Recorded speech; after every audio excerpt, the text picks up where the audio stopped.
अस्सलाम वालेकुम। आप देख रहे हैं यूट्यूब पर अनीक नाजी ऑफिशियल।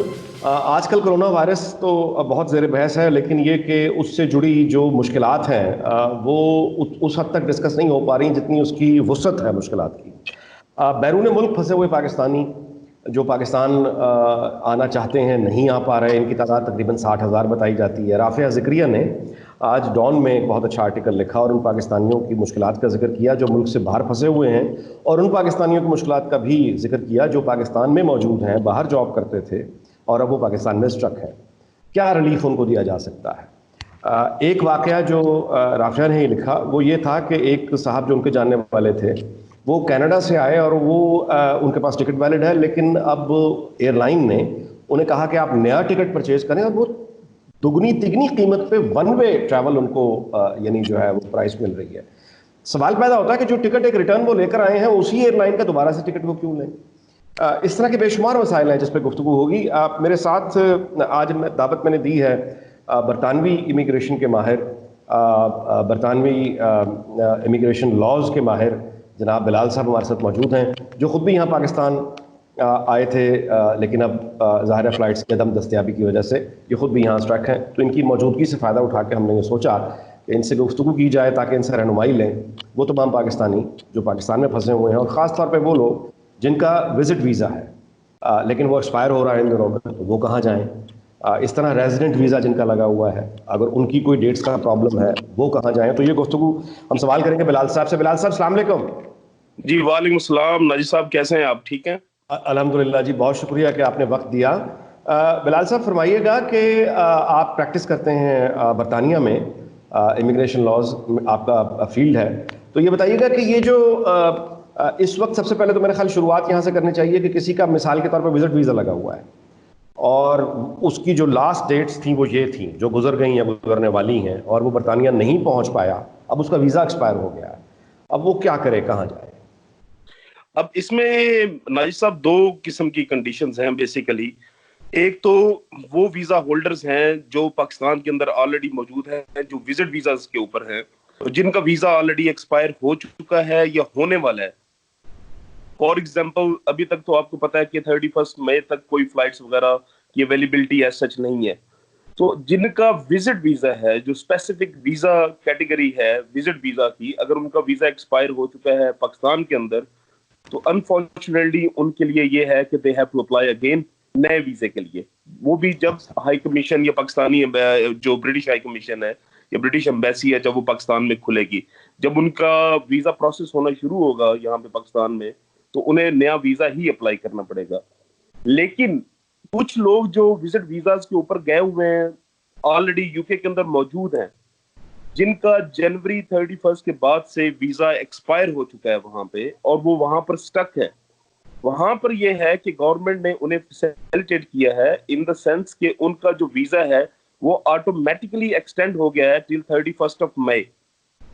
अच्छा, ताकि उन लोगों को जी उनको फैसिलिटेट किया, वो बिल्कुल भी कंसीडर नहीं होंगे कि वो इलीगल है यूके के अंदर या ओवरस्टेड है, या उनके फ्यूचर के अंदर जब वीजा उन्होंने अप्लाई करना है, तो जब उन्होंने मेंशन करना है तो उसके अंदर ये सिचुएशन मेंशन करनी पड़ेगी उन्हें कि वो वहां पर स्टक थे ड्यू टू दिस पेंडेमिक।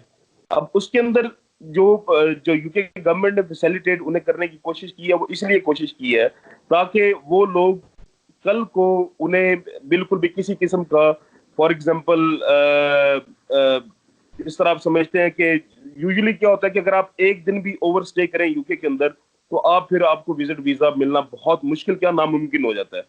तो इसके लिए उन्होंने वो 3 महीने का जो गैप दिया है यूके गवर्नमेंट ने कि आप 3 महीने एक्स्ट्रा स्टे कर सकते हैं यूके के अंदर even with the expiry of your visa, लेकिन आपका यूके के अंदर मौजूद होना जरूरी है उसके लिए।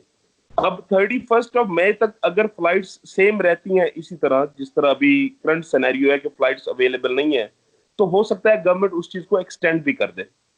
अच्छा, लेकिन बिलाल साहब उसमें जो टेक्निकल पॉइंट है वो ये है कि विजिट वीजे पे जो वहां मौजूद है, जाहिर है उसे काम करने की इजाजत तो नहीं है।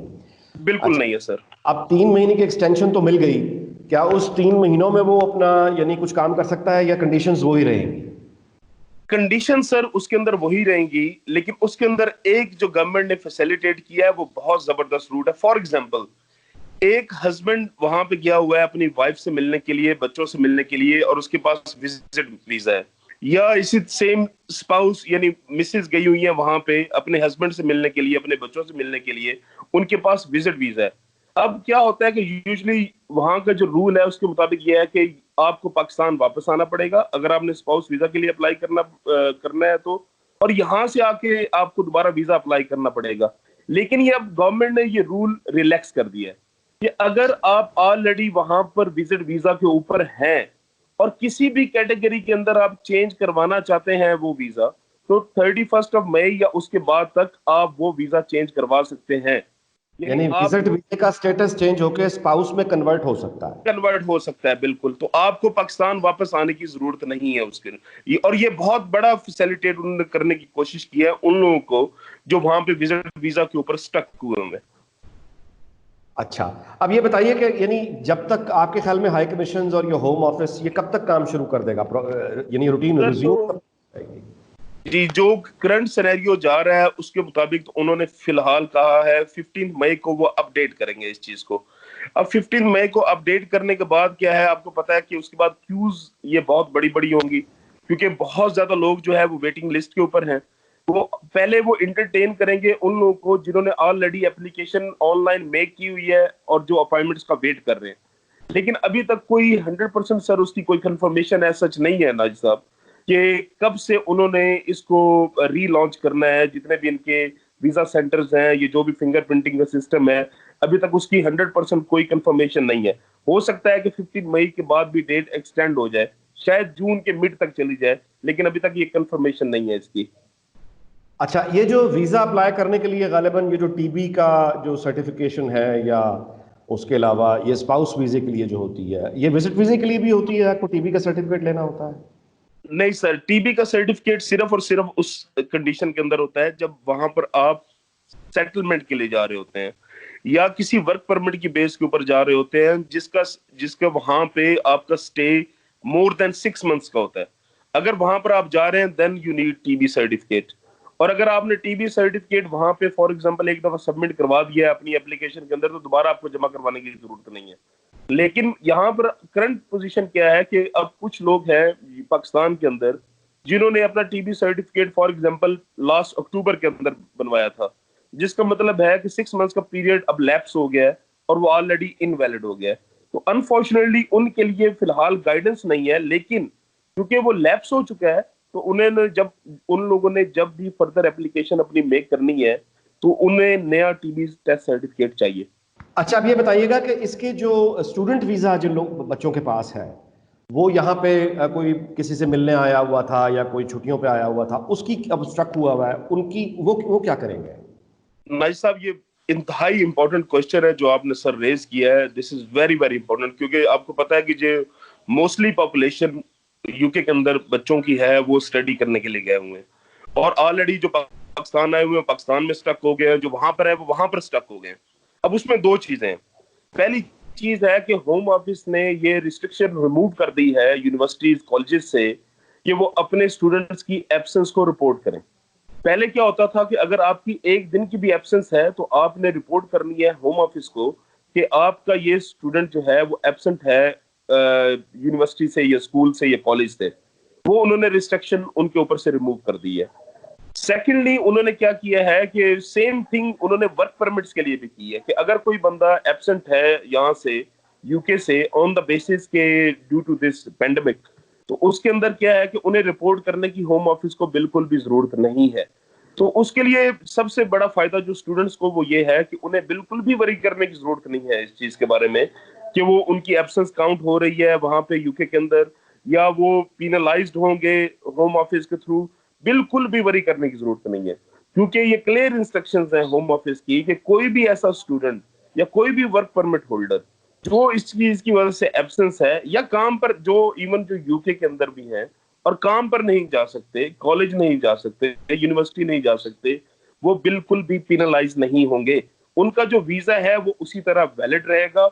अगर कोई स्टूडेंट है जो वहां पे पढ़ने जाना था जिसने और जिसका अभी वीजा इश्यू हुआ था, तो रिसेंट जब भी ये एम्बेसीज वगैरह खुलेंगी तो उनके लिए free of cost visa replacement भी इशू किया जाएगा अगर उनका वीजा अभी वैलिड है तो।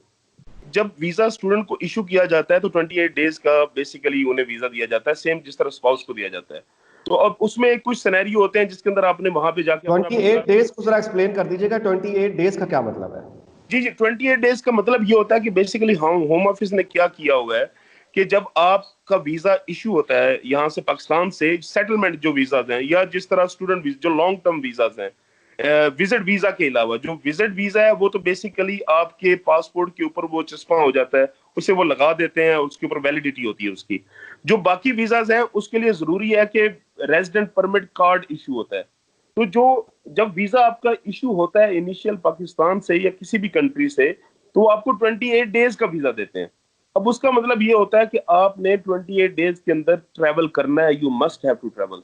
जब आप ट्रैवल करते हैं तो वहां पर जब आप जाते हैं तो वहां से जाके अपने लोकल पोस्ट ऑफिस से आप अपना वो रेजिडेंट कार्ड कलेक्ट करते हैं। तो ये होता है 28 डेज का मतलब। वो वीजा लंबा ही होता है, लेकिन वो क्योंकि कार्ड आपने कलेक्ट करना होता है वहां से, इसलिए जो उसकी लिमिटेड वैलिडिटी पाकिस्तान से ट्रैवल करने की है वो 28 डेज है। अच्छा, मतलब ये कि अब वो लोग जिनका स्पाउस वीजा या वर्क परमिट या स्टूडेंट वीजा लगा हुआ था और उन्हें 28 दिन के अंदर अंदर बरतानिया पहुंचना था, वो जाहिर है कि नहीं पहुंच सके, तो आपने कहा कि उनको रिलीफ दे दी गई है। उनको सर बिल्कुल बिल्कुल नाजिर साहब, उनको रिलीफ इस तरह दे दी गई है कि जब ये एम्बेसीज वगैरह खुलेंगी, जैसे एम्बेसीज वगैरह खुलेंगी तो उसके अंदर क्या होगा कि एम्बेसीज के अंदर फ्री ऑफ कॉस्ट उन्हें वीजा इशू किया जाएगा। दोबारा से वो अप्लाई करेंगे रिप्लेसमेंट विजिनेट के लिए, और वो लेकिन फ्री ऑफ वो कॉस्ट। सारी डॉक्यूमेंटेशन दोबारा देनी होगी, इंटरव्यूज दोबारा देने होंगे, या? नहीं नहीं, कोई इंटरव्यू दोबारा देने की जरूरत नहीं है, कोई डॉक्यूमेंटेशन देने की जरूरत नहीं है। सिंपल आप अपने फॉर्म्स वगैरह सबमिट करवाएंगे, जो एप्लीकेशन फॉर्म है उसका रिप्लेसमेंट विजिट का वो आपने सबमिट करवाना है और वो आपको इशू हो जाएगा। जो विजिट वीजा है उसका टोटल सेपरेट रूल है, लॉन्ग टर्म्स का जो है वो सेपरेट रूल है। विजिट वीजा के लिए आपको दोबारा से प्रॉपर डॉक्यूमेंटेशन देना पड़ेगी, लेकिन जो स्पाउस वीजा जो 28 डेज का है या स्टूडेंट वीजा है उसके लिए आपको डॉक्यूमेंटेशन देने की जरूरत नहीं है। लेकिन जिसका जिसका विजिट वीजा एक्सपायर हो गया उसको दोबारा से एक तरह से नए सिरे से करना होगा? जी सर, उसको बिल्कुल उसको टोटल नए सिरे से वीजा अप्लाई करना पड़ेगा। अच्छा, अब ये बताइएगा कि वो तमाम लोग जो बरतानिया में ज़ाहिर है काम करते थे या जॉब करते थे, वो पाकिस्तान में स्ट्रक हैं, आप मतलब तो उनको वहां पे कोई रिलीफ मिल रहा है या उनको कोई उनकी यानी जॉब चली जाएगी, क्या होगा? मैं आपको सर वो बता देता हूँ। उसमें दो तीन तरह की स्कीमें हैं जो ब्रिटिश गवर्नमेंट ने लॉन्च की हैं, and probably they are one of the best in the world. उसके अंदर क्या है कि अगर आप वर्कर्स थे, for example you are an employee of a company, तो उसके अंदर उन्होंने क्या किया है कि अगर आप पैंडेमिक की वजह से स्टक हैं या कंपनी आपको वैसे ही टोटल जॉबलेस करना चाहती थी या कुछ था, तो उसके अंदर उन्होंने अब शुरू की है वहां पे स्कीम जिसे कहते हैं फॉरलॉक स्कीम, जिसके अंदर क्या होता है कि गवर्नमेंट जो है आपकी 80% वेजेस वो गवर्नमेंट पे कर रही है। तो आपका एम्प्लॉयर क्या करेगा, वो अप्लाई करेगा थ्रू द गवर्नमेंट, वो उन्हें बताएगा कि due to this I want to terminate his employment but I can't because of this pandemic, और वो 80% आपकी वेजेस क्लेम करेगा गवर्नमेंट से। अब वो अच्छा, एम्प्लॉयर आपको 100% दे या 80% दे वो उसकी मर्जी है, लेकिन they must have to give you at least 80%। अब ये उसके उनके अंदर लिए है जिनकी टर्मिनेशन हो गई नौकरी से, वो फारिग हो जाएंगे, लेकिन उनकी सैलरी 80% उनको आखिरी महीने की मिलेगी या 2 महीने की नहीं नहीं मिलेगी? नहीं सर, वो उन्हें बेसिकली वो टर्मिनेशन ना भी हो, उनकी एब्सेंस भी हो ना सिर्फ पेंडेमिक की वजह से।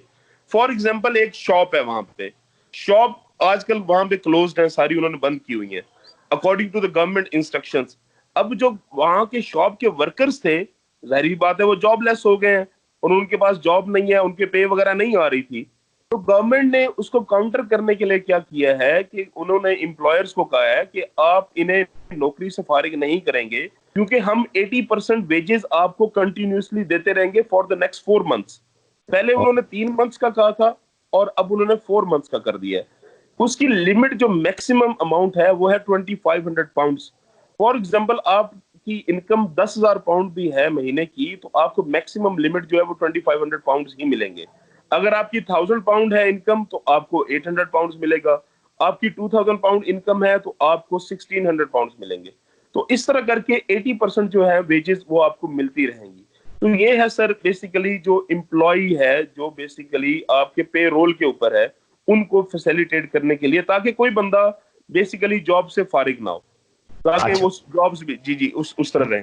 दूसरी जानिब एक आदमी जिसका जाती कारोबार है और वो यहाँ स्टक हुआ हुआ है, तो उसके प्रॉफिट लॉस में या जो कारोबार जिसका इसकी वजह से बंद हो गया, एक आदमी खुद जो यानी एम्प्लॉयर है लोगों का, उसको कोई रिलीफ का कोई बंदोबस्त है?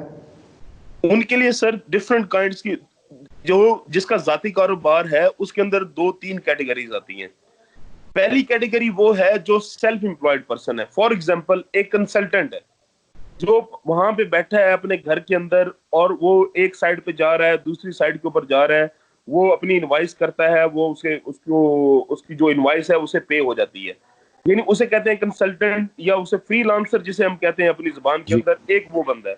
अब सेल्फ उसके अंदर एम्प्लॉयड। उन्होंने क्या किया है, उसको भी उन्होंने सेम तरीके से फैसिलिटेट करने की कोशिश की है, लेकिन उसका क्राइटेरिया डिफरेंट है। उसके लिए जरूरी है कि वो 2017, 18, 2018, 19, 1920 के टैक्स रिटर्न अपने फाइल करे, या उसने अपने टैक्स रिटर्न पहले के फाइल किए हों। अगर उसने अपने टैक्स रिटर्न फाइल किए हैं पहले के, तो 3 साल की उसकी जो इनकम है उसको डिवाइड किया जाएगा 36 मंथ से, उसकी पर मंथ एवरेज निकाली जाएगी, और पर मंथ जब उसकी एवरेज, फॉर एग्जांपल उसकी एवरेज बनती है £1000, तो सेम 80% उसे भी उसी तरह ही मिलेगा। ये रहा सेल्फ एम्प्लॉयड।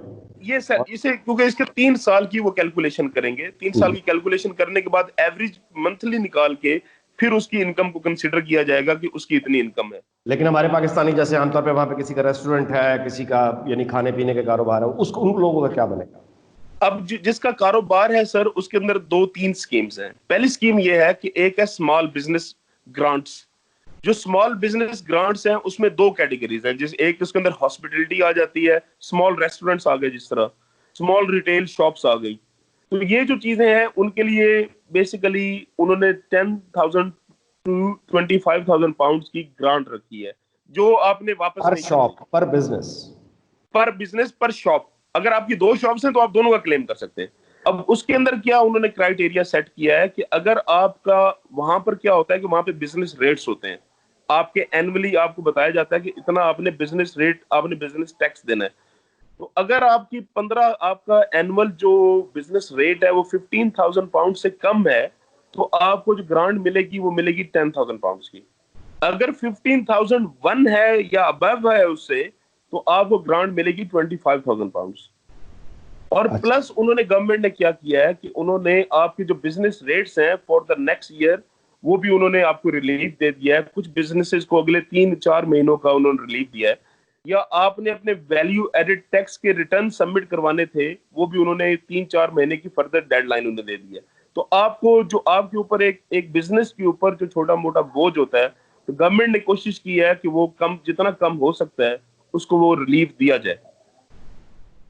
आपका अब बहुत बहुत शुक्रिया बिलाल साहब। आपसे गुफ्तगू करके ये भी अंदाज़ा हुआ कि गवर्नमेंट जो है वो क्राइसिस में अपने लोगों के साथ किस तरह से खड़ी होती है, और स्मॉल बिजनेस को किस तरह से महज गुफ्तगू के बजाय एक्चुअली हेल्प किस तरह किया जाता है। और वीज़े के मसाइल के हवाले से भी आपसे गुफ्तगू रही। आपका बहुत शुक्रिया, आपने वक्त दिया। आपसे अगली नशिस्त भी इंशाल्लाह होगी मुख्तलिफ सवालों पर। और जितने नाजरीन ये प्रोग्राम देख रहे हैं, आपके भी अगर बरतानवी वीज़े और इमिग्रेशन या प्लान्स के हवाले से कोई सवाल हो तो हमें ज़रूर लिख कर दीजिएगा, बता दीजिएगा, नीचे कमेंट्स में शेयर कर लीजिएगा, ट्विटर पर बता दीजिएगा, ताकि बिलाल साहब तक हम आपका सवाल पहुंचा सकें और उनसे जवाब आपके लिए हासिल कर सकें। आपका बहुत बहुत शुक्रिया।